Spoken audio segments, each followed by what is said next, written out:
নমস্কার।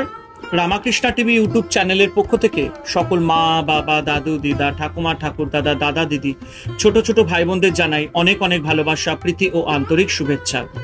সবাই ভালো আছেন, ভালো থাকবেন। আমি আবারও চলে এসেছি শ্রী শ্রী রামকৃষ্ণ মিশনের স্বামী লোকেশ্বরানন্দ মহারাজজির সম্পাদিত শতরূপে সারদা সম্পর্কে আলোচনা করতে। আজকে আমরা আলোচনা করব স্বামী ভূতেশানন্দ মহারাজজির কথায় লীলা সঙ্গিনী প্রথম পর্ব বা প্রথম ভাগ। এবং যারা যারা আমার শতরূপে সারদা সম্পর্কিত আলোচনার ভিডিওগুলি দেখা মিস করেছেন, অবশ্যই আপনারা আমার রামাকৃষ্ণা টিভি ইউটিউব চ্যানেলের প্লে লিস্টে যাবেন। সেখানে কি আপনারা শতরূপে সারদা সম্পর্কিত যে ভিডিওগুলো মিস করেছেন দেখা, সেগুলো আপনারা দেখতে পেয়ে যাবেন। তো চলুন আজকের আলোচনা স্বামী ভূতেশানন্দ মহারাজজির কথায় লীলা সঙ্গিনী প্রথম ভাগ। শ্রী মায়ের সম্বন্ধে আমরা ব্যাপকভাবে আলোচনা করতে আরম্ভ করেছি অল্পদিন। আমরা যখন ছোট ছিলাম, অর্থাৎ মা যখন স্থূল দেহে বিরাজ করছিলেন, তখন তার সম্বন্ধে সাধারণভাবে প্রকাশ্যে আলোচনা একেবারেই হতো না। তার ছবিও বাজারে পাওয়া যেত না। নেহাত ঘনিষ্ঠ ভক্ত যারা, তারাই কোনো রকমে মায়ের ছবি সংগ্রহ করে তাদের নিজেদের কাছে পরম সম্পদ হিসেবে রেখে দিত। ঠাকুর এবং স্বামীজির ছবি বাইরে পাওয়া যেত, তাদের নিয়ে প্রকাশ্য আলোচনাও হতো। কিন্তু যুগাবতারের এই ভাব আন্দোলনে তার সহধর্মিনীরও যে কোনো ভূমিকা আছে এই সম্বন্ধে আমরা সম্পূর্ণ অজ্ঞ ছিলাম। এর কারণ প্রধানত দুটো। প্রথমত, অবতার পুরুষকে চিনতে সবসময় সাধারণ মানুষের একটু দেরি হয়।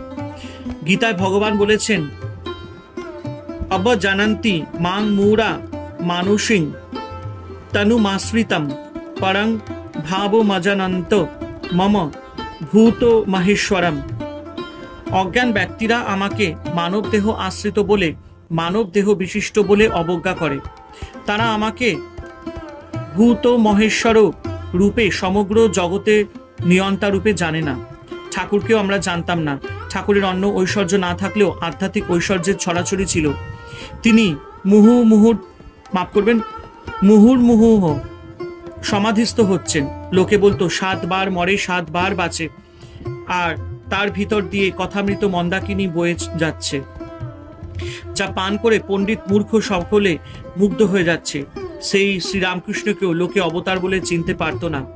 আর মা, যিনি বাইরের লোকের সঙ্গে কথা প্রায় বলতেনই না, যার মধ্যে কোনো ঐশ্বর্যই নেই, আড়ম্বরও নেই, বিদ্যার ঐশ্বর্য অর্থাৎ পরাবিদ্যার ঐশ্বর্য পর্যন্ত যেখানে লুপ্ত, সেই মাকে লোকে কি করে চিনবে? মাকে চিনতে না পারার আরেকটি কারণ, মা নিজেও নিজেকে লজ্জা পটাবৃতা করে লুকিয়ে রেখেছিলেন। দক্ষিণেশ্বরে বাস করতেন ওই নহবতখানার ছোট্ট ঘরটিতে। তাকে বাইরের কেউ দেখতে পেত না। নহবতের পিঞ্জরে নিজেকে মা এমন ভাবে লুকিয়ে রাখতেন যে দক্ষিণেশ্বর কালীবাড়ির খাজাঞ্চি, যিনি সেখানে সর্বদা থাকতেন, তিনি একদিন মায়ের সম্বন্ধে বলেছিলেন, তিনি আছেন শুনেছি, কিন্তু কখনো দেখতে পাইনি। যিনি স্বয়ং মহামায়া, তিনি যদি ইচ্ছা করেন অন্তরালে থাকতে, তাহলে জগতের কারোর সাধ্য নেই তাকে দেখে, কারণ জগৎ সম্পূর্ণভাবে তার ইচ্ছাধীন। মা চাননি, তাই মায়ের খবর তার জগৎজোড়া সংসারে ব্যাপকভাবে প্রচারিত হতে সময় লেগেছিল। মনে হয় ঠাকুরেরও ইচ্ছা ছিল সহসা মাকে বাইরে প্রকাশ না করা। মহীশূরের এক শিল্পীর কথা জানি।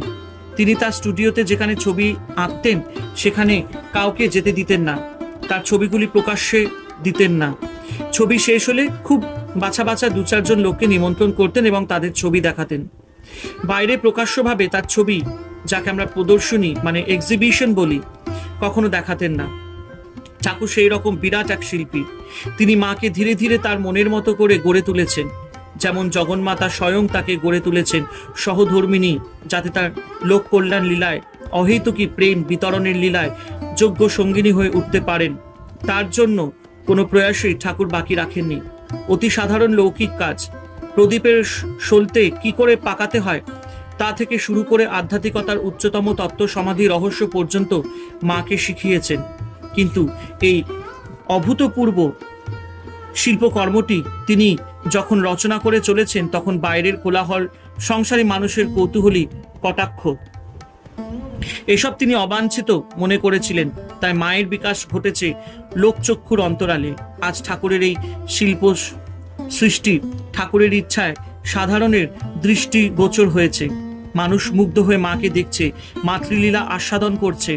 যার যেমন সামর্থ্য সেই রকম, যার যেমন সামর্থ্য। এই কারণে বলছি যে মাকে সম্পূর্ণভাবে বুঝবার সামর্থ্য কারোর নেই। স্বয়ং স্বামীজি তার মহাপুরুষ গুরু ভাই স্বামী শিবানন্দকে একবার লিখেছিলেন, দাদা রাগ করো না, তোমরা এখনো কেউ মাকে বোঝোনি। কাজেই আমাদের মতো সাধারণ মানুষ যে তাদের সীমিত বুদ্ধি দিয়ে মায়ের অসীম মহিমা অসম্পূর্ণভাবে শুধু বুঝবে, তাতে কোনো সন্দেহ নেই। হরে কৃষ্ণ কৃষ্ণ কৃষ্ণ হরে হরে, হরে রাম রাম রাম হরে হরে। জয় শুভ শম্ভু, জয় দেবী দুর্গা দুর্গতি নাশিনী, জয় মা কালী।